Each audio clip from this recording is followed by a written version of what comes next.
بسم اللہ الرحمن الرحیم۔ السلام علیکم۔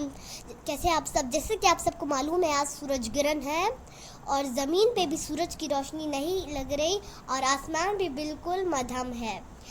سورج گرہن کے پکے میں نہیں نظر آ رہا، لیکن یہ بلوچستان میں دیکھا جا سکتا ہے۔ میں نے خصوصی نماز بھی پڑھی ہے اور 2 رکعت صلاۃ توبہ بھی پڑھی ہے۔ جب بھی سورج گرہن یا چاند گرہن ہو تو آپ سب 2 رکعت صلاۃ توبہ پڑھے اور قرآن مجید بھی پڑھے۔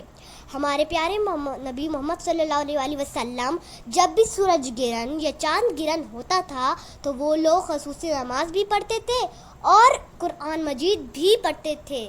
آپ سب اپنے لیے دعا کریں، اپنے رزق کے لیے دعا کریں، اپنے لیے دعا کریں تاکہ آپ سب ہمیشہ خوش رہ سکیں۔ اور جب بھی چاند گرہن یا سورج گرہن ہو تو آپ سب توبہ استغفار پڑھیں، کیونکہ سورج گرہن اور چاند گرہن قیامت کی نشانیوں میں سے ایک نشانی ہوتی ہے۔ امید ہے آپ سب میری بات پہ غور ضرور کریں گے۔ اللہ حافظ۔